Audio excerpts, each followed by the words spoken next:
श्रीस्वच्छन्दभैरवरूपानुस्मरणम् ॐ त्रिपञ्चनयनं देनं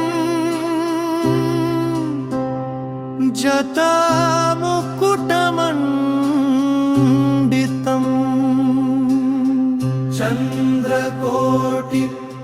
चन्द्रकोटिप्रतिकाशं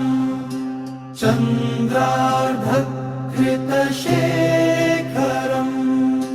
पञ्चवक्त्रं विशालाक्षं सर्पगोनासमण्डितम्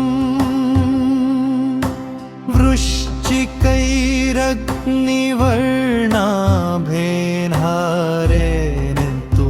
विराजितम् कपालमालाभरणं खड्गखेटकधारिणं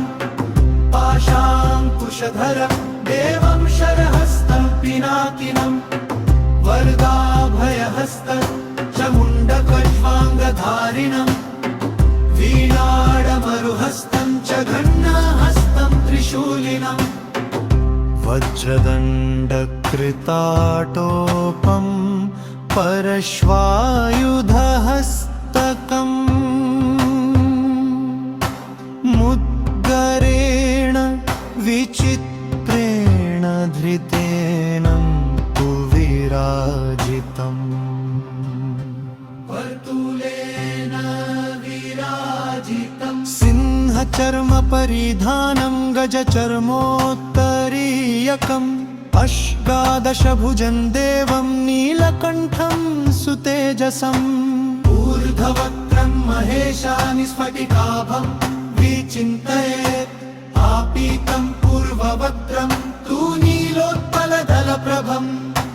दक्षिणं तु विजानीयाद्वामं चैव विचिन्तयेत् दाढिमी कुसुमप्रख्यं कुङ्कुमोदकसन्निभम्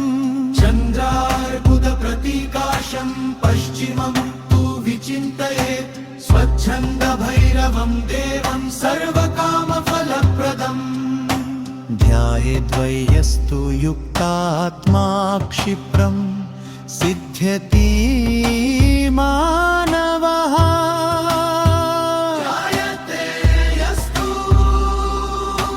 पूर्वं या सामयाख्याता घोरा शक्तिरुत्तमा यादृशं भैरवं रूपं तस्यास्तादृशमेव हि भैरवं पूजयित्वा तु तस्योत्सङ्गगतां स्मरेत् तस्योत्सङ्गं तु तान्यसेत् ईषत्करालवदनां गम्भीरविपुलस्वनां प्रसन्नास्यां सदा ध्यायेत् भैरवीं विस्मिते क्षणाम्